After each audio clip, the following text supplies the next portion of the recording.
बिस्मिल्लाहिर्रहमानिर्रहीम। Dear students, अस्सलाम वालेकुम। बेटा, बोर्ड के एग्ज़ाम बिल्कुल करीब हैं और इस वक्त जिन बच्चों का मैथ वीक है या वो सारा साल प्रॉपर मैथ को वक्त नहीं दे पाए, वो काफ़ी परेशान हैं।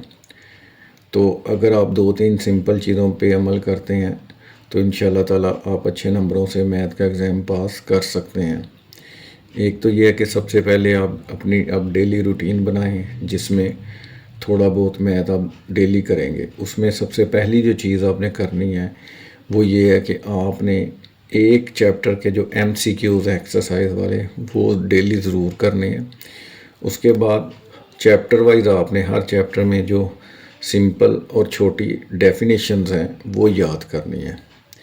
उसके बाद आपकी आसानी के लिए हम कुछ लेक्चर्स का एक सिलसिला शुरू करने लगे हैं जिसमें हर चैप्टर के जो इम्पोर्टेंट क्वेश्चंस हैं उनको यहाँ पे हम सॉल्व करेंगे। आप डेली अगर इनकी अच्छे तरीके से प्रैक्टिस कर लेते हैं तो इंशाल्लाह ताला आप अच्छे नंबरों से पास हो जाएंगे। तो सबसे पहली बात वही है कि आपने अभी रूटीन अपनी बनानी है। अपने डेली टाइम में मैथ को आपने टाइम देना है, जिसमें दो चीज़ें भी हमने डिस्कस की हैं, चैप्टर वाइज MCQs और जो आसान और छोटी डेफिनेशंस हैं उनको याद करना शुरू करें। बाकी हम हर चैप्टर में से सिलेक्टिव इम्पोर्टेंट क्वेश्चंस करेंगे। आप उनकी डेली बेस पे प्रैक्टिस करें तो इंशाल्लाह ताला अच्छे नंबरों से वहाँ पे बोर्ड में आप पेपर को पास कर सकते हैं। इस सिलसिले में हम सबसे पहले एक्सरसाइज नंबर 1.1 को स्टार्ट करते हैं, जिसमें क्वेश्चन नंबर 2 है, represent the following numbers on number line. In numbers को जो नीचे 6 पार्ट्स हैं इनको नंबर लाइन पे आपने रिप्रेजेंट करना है। तो उसमें हम मेथड को समझने के लिए कोई से दो एग्जांपल्स ले लेते हैं सिंपल सी। तो आपने सबसे पहले क्या करना है, स्केल की मदद से एक स्ट्रेट लाइन लगानी है।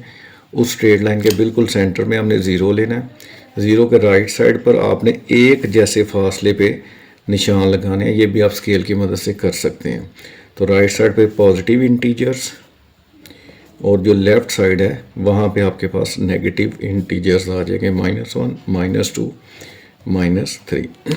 अब इसमें सबसे जो चौथा पार्ट है पहले वो डिस्कस कर लेते हैं, -2 होल 1/7। तो सबसे पहले माइनस का साइन है तो हमने नेगेटिव साइड पर रहना है।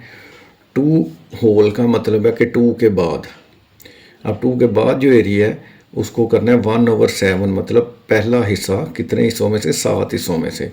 तो हम 2 के बाद जो है उसको हम 7 हिस्सों में डिवाइड करते हैं, 3, 4, 5, 6। तो जब आपने 6 निशान लगाने हैं तो ये जो 2 के बाद वाला हिस्सा है ये 7 बराबर हिस्सों में डिवाइड हो जाना है। अब उनमें से हमने लेना है 1/7 के 7 में से पहला, तो ये पहला हिस्सा है। तो यहाँ पे हम लिख देंगे ये कौन सी जगह है, -2 होल 1/7 के -2 के बाद 7 हिस्सों में से पहला हिस्सा, तो ये नंबर यहाँ पे आएगा। इसी तरह 6 पार्ट जो है वो एक पॉजिटिव जो है ना हमारे पास नंबर है, तो हमने पॉजिटिव साइड पर रहना है। और वो है 2 होल 3/4 का मतलब है कि 2 के बाद 4 हिस्सों में से तीसरा हिस्सा। 3/4 का मतलब third part out of 4 equal parts. तो अब 2 के बाद जो एरिया है उसको हमने 4 हिस्सों में तकसीम कर लिया। 3 निशान लगाएंगे तो ये 4 हिस्से बन जाएंगे, 1, 2, 3, 4। तो उन 4 हिस्सों में से हमें तीसरा हिस्सा चाहिए, तो हम ये पहला, दूसरा, तीसरा, तो यहाँ पे आके हम शो कर देंगे कि ये जो नंबर है 2 के बाद जो नंबर है 2 होल 3/4 ये यहाँ पे होगा। तो बाकी पार्ट्स भी जो 4 हैं वो ऐसे ही हैं। पहले 2 पार्ट्स इरेशनल हैं, तो आप अगर ये बाकी 4 पार्ट्स की प्रैक्टिस कर लेते हैं तो इंशाल्लाह इनमें से भी क्वेश्चन आने का चांस है। अब बेटा क्वेश्चन नंबर 3 जो है, express the following as rational number P/Q के नीचे जो नंबर दिए हैं इन्हें P/Q मतलब ओवर की फॉर्म में हमने लिखना है। तो ये तीनों पार्ट्स एक जैसे हैं, पहले और दूसरे तीसरे पार्ट में थोड़ा सा डिफरेंस है, वो मैं आपको बता देता हूँ। लेकिन हम मेथड को समझने के लिए सेकंड पार्ट करते हैं, वो है 0.37 के ऊपर आपको बार नज़र आ रहा है। तो इस बार का मतलब है कि ये जो 37 है ये रिपीट हो रहा है। तो हम लेट कर लेते हैं, जो रिक्वायर्ड नंबर है उसको x कह लेते हैं और वो आ जाएगा 0.37 के ऊपर bar. x is equal to 0.37, 37, 37 and so on. 37 के ऊपर जो बार है इसका मतलब यह है कि 37 जो है वो रिपीट होता जा रहा है। अब क्योंकि यहाँ पे 2 डिजिट रिपीट हो रहे हैं तो हम इसको 100 से मल्टीप्लाई करेंगे। अगर आप इसी क्वेश्चन का पहला पार्ट देखें तो उसमें 1 डिजिट रिपीट हो रहा है, तो 1 डिजिट रिपीट हो रहा है तो 10 से मल्टीप्लाई करेंगे, 2 डिजिट रिपीट हो रहे हैं तो 100 से, और अगर 3 डिजिट होते तो फिर 1000 से मल्टीप्लाई करना था। तो ये आपने ख्याल रखना है कि 37 मतलब 2 डिजिट रिपीट हो रहे हैं तो इसको 100 से मल्टीप्लाई करेंगे। तो यहाँ पे लिखते हैं मल्टीप्लाइंग बोथ साइड्स बाय 100। अब लेफ्ट हैंड साइड पे जब आप 100 से मल्टीप्लाई करेंगे तो ये हो जाएगा 100x, और राइट हैंड साइड पर भी आपने जो 0.373737 है आगे डॉट्स लगा ले 100 के लिए, मल्टीप्लाई बाय इसको कर लें 100 से, तो ये आ जाएगा 100x इज इक्वल टू। अब इसको मल्टीप्लाई करने के लिए आप कैलकुलेटर भी यूज़ कर सकते हैं, और सिंपल मेथड ये है कि 100 में क्योंकि 2 जीरोस हैं तो पॉइंट को 2 डिजिट आगे ले जाएंगे, तो आप कैलकुलेटर से भी कर सकते हैं। तो ये जगह 37.373737 एंड सो ऑन। अब आप 100x इज इक्वल टू ये जो इंटेग्रल पार्ट है 37 इसको लैदा कर लेते हैं, और ये जो डेसिमल पार्ट है 0.373737 इसको अलहदा लिख लेते हैं। तो इसी नंबर को हमने डेसिमल पार्ट को अलहदा कर लिया है। अब आपके पास आ जाएगा जी 100x is equal to 37 plus ये जो 0.373737 है इसको हमने लेट किया हुआ है x के इक्वल, तो ये जो 0.373737 x के बराबर है तो इसकी जगह हम x लिख लेंगे। ये प्लस x है, जब हम इसको राइट हैंड साइड से लेफ्ट हैंड साइड पर लेके आएंगे इसकी साइड चेंज करेंगे तो प्लस x हो जाएगा माइनस x, और इधर आपके पास रह जाएगा 37। 100x में से 1x माइनस करेंगे तो 99x इज इक्वल टू 37। ये 99 जो है x के साथ मल्टीप्लाई हो रहा है तो दूसरी साइड पर जाके ये डिवाइड हो जाएगा, तो आ जाएगा 37 ओवर 99, इधर मल्टीप्लाई हो रहा है उधर जाके डिवाइड, तो ये हमारा रिक्वायर्ड नंबर आ जाएगा। अगर हम 37 को 99 से डिवाइड करते हैं तो आपके पास आंसर आएगा 0.373737। उसके बाद बेटा एक्सरसाइज 1.1 का क्वेश्चन नंबर 6 है। ये भी इम्पोर्टेंट क्वेश्चन है, शॉर्ट में इवन के लॉन्ग में भी आ सकता है। वो कह रहा है find 2 rational numbers between 1/3 and 1/4। ये भी तीनों पार्ट से एक जैसे हैं, अगर ये आप अच्छी तरह समझ लेंगे तो बाकी दो आपके लिए करना आसान हो जाएंगे। तो सबसे पहले हम इसके कॉन्सेप्ट को देखते हैं। कॉन्सेप्ट में ये देखें कि सपोज़ आपके पास 2 नंबर हैं, एक नंबर इधर है और एक इधर है, तो इन दोनों के दरमियान में हमें 2 नंबर्स और चाहिए।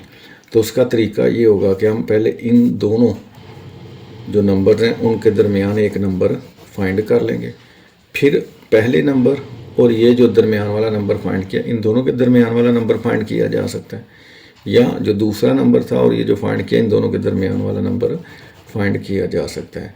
तो मतलब ये है कि आपको 2 नंबर्स दिए हुए हैं, एक ये और एक ये, इन दोनों के दरमियान में कोई से 2 नंबर्स आपने फाइंड करने हैं। तो उसके लिए आप ऐसे करें, लेट कर लें फर्स्ट रिक्वायर्ड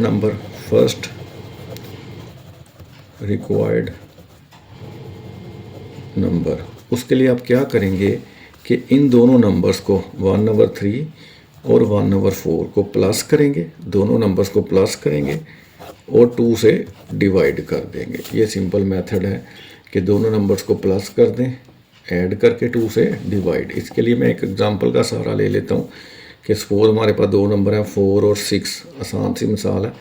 अगर आपसे पूछें कि इन दोनों के बिल्कुल दरमियान में कौन सा नंबर आएगा तो हम कहेंगे 5 आएगा।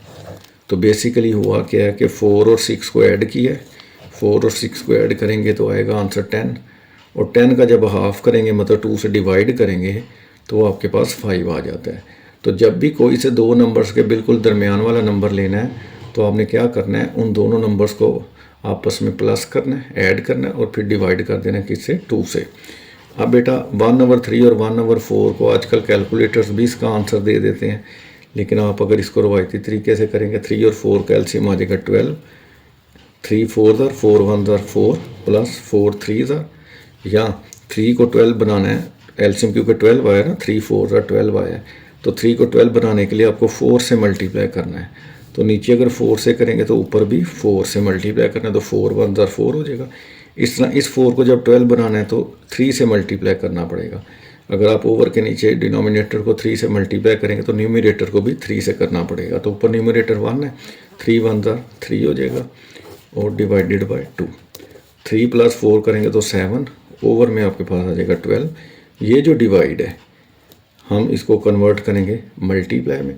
तो जब डिवाइड को हम मल्टीप्लाई में कन्वर्ट करते हैं तो जो अगला नंबर है उसका रेसिप्रोकल लेना है, उसको उल्टा देना है। तो अगर किसी नंबर के ओवर में कुछ ना हो तो उसके ओवर में क्या होता है, 1 होता है। तो जब इसको अभी लिखा हुआ है 2/1, तो जब इसको उल्टाएंगे तो ये हो जाएगा 1/2। अब दो फ्रैक्शन को जब मल्टीप्लाई करते हैं तो ऊपर वाले नंबर को ऊपर वाले से, नीचे वाले को नीचे वाले से मल्टीप्लाई करेंगे तो 7 1 7 हो जाएगा और 12 2 24। तो इन दोनों के 1/3 और 1/4 के जो बिल्कुल दरमियान में नंबर आ रहा है वो कौन सा आ रहा है, 7/24। अब ये हो गया फर्स्ट रिक्वायर्ड नंबर। तो जो सेकंड रिक्वायर्ड नंबर है उसके लिए हम ऐसे करेंगे, सेकंड रिक्वायर्ड नंबर। अब हम ऐसे करते हैं 1/3 ले लेते हैं और साथ ये जो अभी नंबर आया है 7/24, तो इन दोनों नंबर्स को प्लस करेंगे और हमेशा किससे डिवाइड करना है आपने, 2 से, सेंट्रल नंबर फाइंड करने के लिए। अब क्या होगा, जब आप कैलकुलेटर्स पे भी आप इन्हें ऐड कर सकते हैं, लेकिन अगर वर्किंग शो करेंगे तो बिल्कुल पूरे नंबर मिलेंगे। तो 3 और 24 का एलसीएम लेंगे, वो आएगा 24। 3 को 24 बनाना है तो किससे करना पड़ेगा, 8 से। 3 8 24। अब नीचे अगर 3 से 8 से किया तो ऊपर भी 8 से करेंगे तो 8 1 ऊपर आ जाएगा 8 प्लस 24 को 24 बनाना है तो 24 1 अब नीचे 1 से किया तो ऊपर भी 7 को भी 1 से करेंगे तो 7 1 7 डिवाइडेड बाई 2 हो जाएगा। यहाँ पे 8 + 7 करेंगे तो 15/24। ये जो डिवाइड है इसको कन्वर्ट करेंगे मल्टीप्लाई में। अगर किसी के ओवर में कुछ नहीं है तो उसके ओवर में क्या होता है, 1 होता है। तो ये भी लिखा हुआ है 2/1, लेकिन जब डिवाइड को मल्टीप्लाई करेंगे तो ये 2/1 से हो जाएगा 1/2। तो 15 1 15 और 24 2 48। तो इस तरह हमारे पास जो दूसरा रिक्वायर्ड नंबर आ जाएगा वो आ जाएगा 15/48।